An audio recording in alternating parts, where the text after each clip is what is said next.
আসসালামু আলাইকুম এভরিওয়ান, আশা করি সকলেই ভালো আছেন। আমরা কেন পেরোল শিখবো? প্রত্যেকটা অর্গানাইজেশনে পেরোল খুবই গুরুত্বপূর্ণ একটা এইচআর ডিপার্টমেন্টের যে সেকশন গুলো আছে সব থেকে গুরুত্বপূর্ণ সেকশন বলা হয়ে থাকে পেরোলকে। ইভেন আপনি যদি মনে করেন আপনি একটা অর্গানাইজেশনকে লিড দিবেন বা এইচআর ম্যানেজার হিসেবে কাজ করবেন বা হেড অফ এইচআর হিসেবে কাজ করবেন, আপনাকে অবশ্যই পেরোল শিখতে হবে। কারণ দিন শেষে স্যালারি শিটটা আপনাকে সিগনেচার করতে হবে, দিন শেষে ফাইনাল সেটেলমেন্টটা আপনাকে সিগনেচার করতে হবে এবং দিন শেষে পেমেন্ট রিলেটেড প্রত্যেকটা বিষয় আপনাকে সিগনেচার করে ম্যানেজমেন্টের অ্যাপ্রুভাল নিতে হবে। সেক্ষেত্রে আপনি যদি পেরোল না জানেন, আপনি অন্ধের মতো সিগনেচার করবেন এবং শেষে গিয়ে দেখবেন যে আপনি মেজর একটা ভুল করে ফেলেছেন এবং যার জন্য একটা অর্গানাইজেশনের যেমন শ্রমিক যে এমপ্লয়ির ক্ষেত্রে আপনি ভুলটা করেছেন, দেখা যাচ্ছে যে সেই ক্ষতিগ্রস্ত হচ্ছে এবং আলটিমেটলি আপনার পারফরমেন্স লো হচ্ছে। পেরোলটা এতটাই গুরুত্বপূর্ণ যে প্রত্যেকেরই, ইভেন যারা কমপ্লায়েন্সে আছেন তাদেরও পেরোলের ক্যালকুলেশনটা জানতে হবে। ইভেন যারা এইচআর এর অন্যান্য ডিপার্টমেন্ট বা ওয়েলফেয়ার হিসেবে জব করেন তাদেরকে অবশ্যই পেমেন্ট রিলেটেড বিষয়গুলো শিখতে হবে।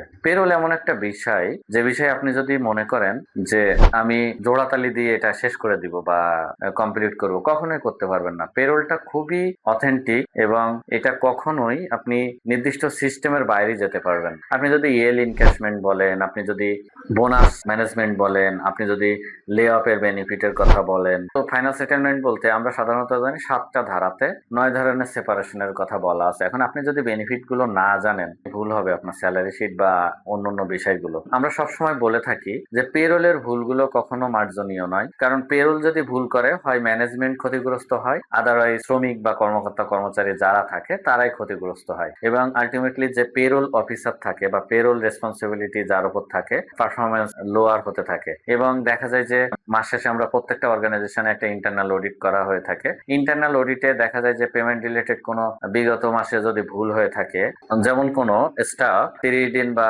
ফুল মাস ডিউটি করছে বাট আপনার প্রসেসের কারণে বা আপনার কাজের ফলে একদিন বা 2 দিন তার অ্যাবসেন্ট চলে আসছে, সেক্ষেত্রে যে শ্রমিক বা যে কর্মকর্তা ও কর্মচারীর আপনি বেনিফিটটা কম দিয়েছেন এজন্য সে আপনার কাছে আসবে এবং সমাধান হলে পরবর্তী মাসে এরিয়ার দিতে হবে। যখন আপনি ইন্টারনাল অডিটের কাছে এই এরিয়ারের বিষয়টা বলবেন, দেখা যায় যে তারা বলবে যে কি জন্য ভুল হয়েছে বা একটা কমিটমেন্ট দেওয়া লাগে, অনেক সময় লিখিত দেওয়া লাগতে পারে যে কি জন্য, এটার বর্ণনা দিয়ে ম্যানেজমেন্টের সিগনেচার নিয়ে বা আপনার ডিপার্টমেন্ট হেড যে এইচআর হেড আছে তার সিগনেচার নিয়ে এটা ইন্টারনাল অডিটের কাছে জমা দিলেই তারা অ্যাপ্রুভাল দিয়ে দেয় এরিয়ার অ্যামাউন্টটা। তা সুতরাং আমি বলবো যারা পেরোল শিখতে চান বা পেরোল সম্পর্কে যারা ইন্টারেস্টেড তাদেরকে বাংলাদেশ শ্রম আইন বা নির্দিষ্ট সিস্টেমের মধ্য দিয়ে আপনাকে যেতে হবে। পেরোল সাধারণত ক্যালকুলেশনের একটা বিষয়। এই ক্যালকুলেশন করতে গিয়ে দেখা যায় যে আমরা অনেক ভয় পাই বা যারা নতুন আছেন বা যারা শিখতে চান তারা অনেক ভয় পান। ভয় পাওয়ার কিছু নেই। পেরোল হলো আমাদের অর্গানাইজেশনের সব থেকে গুরুত্বপূর্ণ একটা কোর্স এবং আমরা আমাদের কোর্সে 3টা বিষয় শিখাই। নাম্বার 1 বাংলাদেশ শ্রম আইন এবং লাইভ সফটওয়্যারের মাধ্যমে বা ডেমো সফটওয়্যারের মাধ্যমে আমরা দেখাই কিভাবে পেরোলটা ম্যানেজ করবেন